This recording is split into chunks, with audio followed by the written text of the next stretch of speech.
নমস্কার বন্ধুরা, আজকের এই ভিডিওর মাধ্যমে আপনারা জানতে চলেছেন শীঘ্রই রাজ্যে ৩৮,০০০ অঙ্গনারী কর্মী নিয়োগ।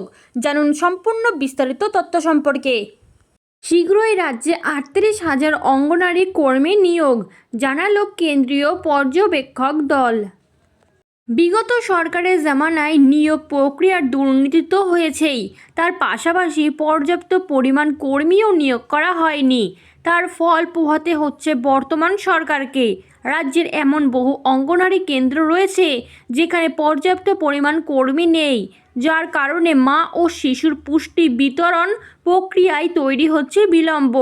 আর সেই সমস্যার স্থায়ী সমাধান করতেই এবার গোটা রাজ্য জুড়ে ৩৮,০০০ অঙ্গনারী কর্মী নিয়োগ করা হবে বলে জানালো কেন্দ্রের বিশেষ পর্যবেক্ষক দল। রাজ্যে নিয়োগ হবে ৩৮,০০০ অঙ্গনারী কর্মী। সরকারের পালাবদল হতেই পশ্চিমবঙ্গের অঙ্গনারী কর্মী এবং সহায়িকাদের বেতন এক ধাক্কায় ৫,০০০ টাকা করে বাড়ানো হয়। বিজেপি সরকারের প্রথম বাজেটেই তাদের বেতন বৃদ্ধির ঘোষণা করা হয়। এদিকে সম্প্রতি রাজ্য সফরে আসে কেন্দ্রীয় নারী ও শিশু উন্নয়ন মন্ত্রী অন্নপূর্ণা দেবীর নেতৃত্বাধীন ৫০ জনের এক প্রতিনিধি দল।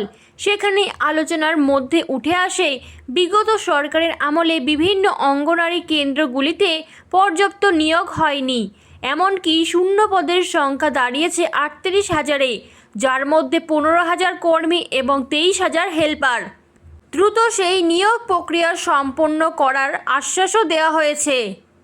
আসলে মা এবং শিশুদের পুষ্টিকর খাদ্য সরবরাহ করার পেছনে এই অঙ্গনারী কর্মীদের জুড়ি মেলা ভার। ৬ বছর বয়স পর্যন্ত শিশুদের এবং গর্ভবতী মায়েদের এই পুষ্টিকর খাবার সরবরাহ করা হয় অঙ্গনারী কেন্দ্রগুলির মাধ্যমে। এমনকি বিজেপি সরকার এবার প্লেট প্রতি বরাদ্দ ২ টাকা করে বাড়িয়েছে।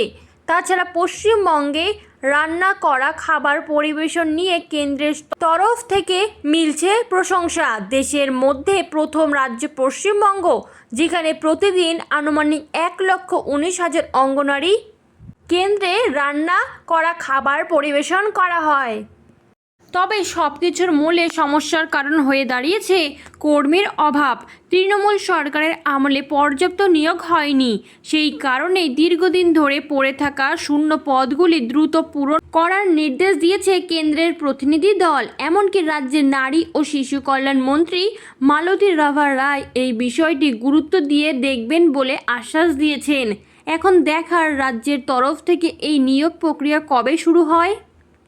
এরকমই নতুন সরকারের নতুন এবং গুরুত্বপূর্ণ তথ্য সবার আগে পেতে চ্যানেলটি সাবস্ক্রাইব করে বেল বাটনটি প্রেস করে চ্যানেলটির সাথে যুক্ত থাকুন।